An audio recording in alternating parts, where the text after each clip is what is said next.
Hi, I'm H. I'm the founder of Primal Alternative, and this is our grain-free herb bread recipe. Now, if you're thinking about becoming a Primalista and you want to give our recipes a try, this is a bit of a tweak on our zucchini bread, fat and seedy bread and pumpkin bread. So it's definitely worth a crack if you're considering becoming a Primal Alternative producer, and we definitely need you. Or if you're just into a grain-free way of life and you miss bread, and you want to have something that's super easy, that's just made from these really, not very many whole food ingredients. So it's not gonna clear your bank balance out, and it's super easy to make, and I'm gonna show you how.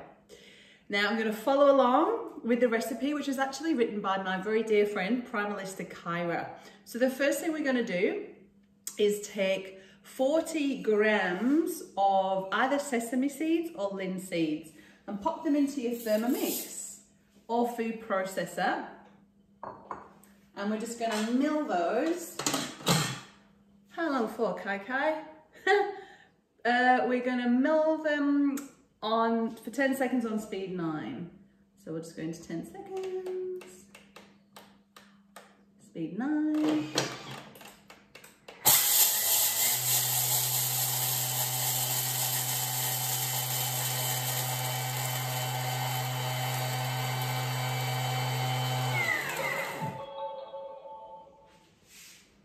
How you gotta make it fun in the kitchen, right? I love, seriously, baking at home, in my kitchen, no one's watching, well, apart from you. Put some music on. It's great. I just loved baking, and I loved it so much that I shared the model so that other women who've got a passion for clean living could do what they love and work from home as well. Why not? All right, what's next? We need some herbs. Now, normally this recipe calls for fresh herbs, but I don't have any fresh herbs because it's the middle of summer in Australia here, and all of my herbs are absolutely burnt to a crisp. So I'm just gonna fish around here in the spices drawer and see what I've got. I'm thinking probably a little bit of oregano and a little bit of basil is gonna be delicious today. But if you've got fresh herbs, you could use chives, you could use parsley, you could use oregano, thyme. Did I say rosemary? You can use anything you want.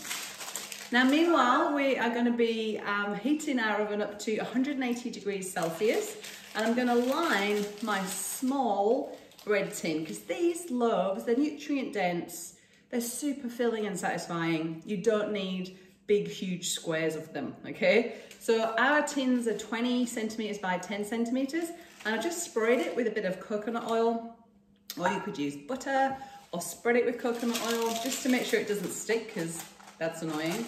And I'm just gonna line it like this and press it down so you get nice smooth edges on your loaf. And then this little bit of overhang just really helps to be able to pull the loaf out when it's done. So that's ready to roll. Okay, so what I'm gonna do now is chop up my zucchini. So I need 120 grams, so I just change that to scale. And you literally just roughly chop it like that. In it goes, 150, a little bit too much. Take that off. This is one of those times of the year where zucchini is just like everywhere, and all my friends are giving me loads of it, which is awesome. But if zucchini is not in season, or courgette as it's known overseas, if that's not in season, you could use pumpkin instead, which is super easy. So I'm gonna chop this for 5 seconds on speed 8. This is a lot quicker if you're not talking to someone on Facebook.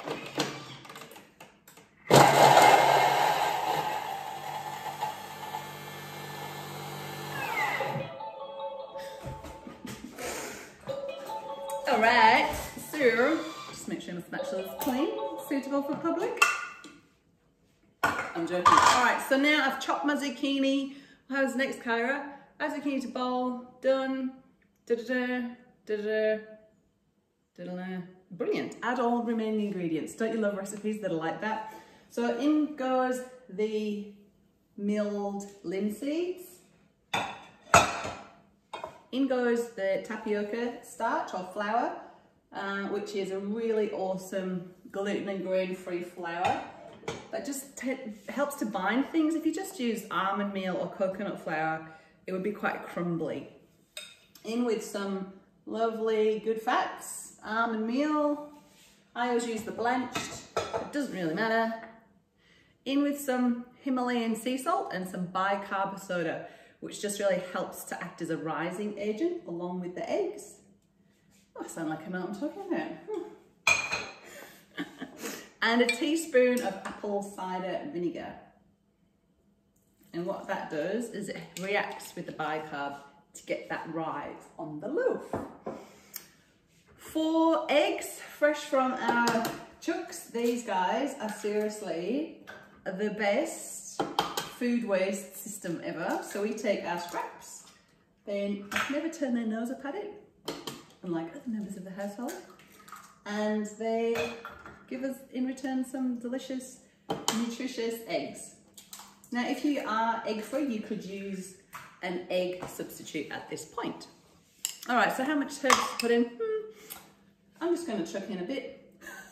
So I'm going in with about a teaspoon of basil. If you're using fresh herbs, you'd be looking for about, what did she say? 10 grams of mixed herbs. I'll just chuck the rest of that oregano in. Smells amazing already. Okay, so now I'm going to mix it together.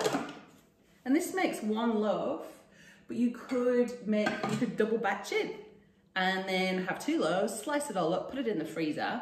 And the next time you're just looking for that like quick breakfast on the run or snack on the run or lunch on the go, you just take your bread straight from the freezer. You can get 13 slices from one of these loaves, and then you can just put them straight into the toaster from the freezer and put your favourite toppings on. So some of my favourite toppings for a bread like this would be feta, you know, the really soft one that you can spread, and some herbs.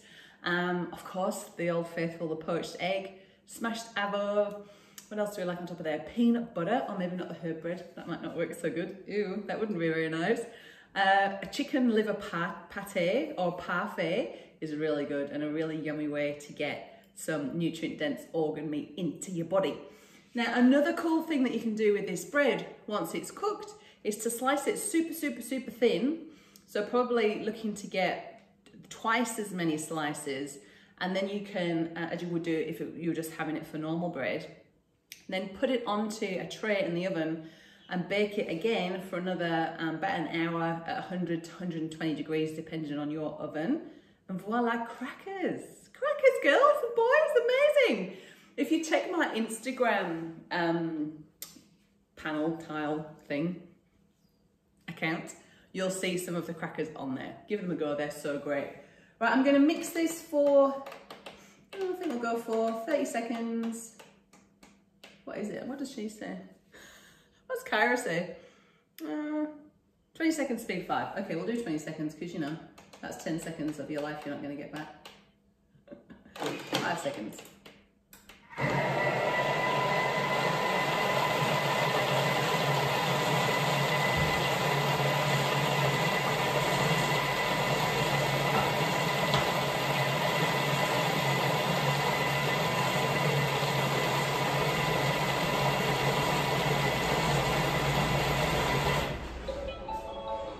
All right, and then that's all I'm gonna do. How easy is that?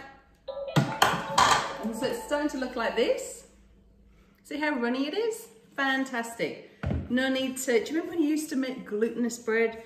You'd have to knead it and prove it and let it rise, then knock it back down again, and then your whole of your Thermomix and your bench was a mess. Well, look at that, just pours straight in. How good's that? And then what you're going to do is just scrape down the side of the bowl and then scrape the rest of the mix in. And like I say, you could double batch this and get 2 loaves if you wanted to. I always think it's a great idea to cook once and eat twice or thrice. Why not?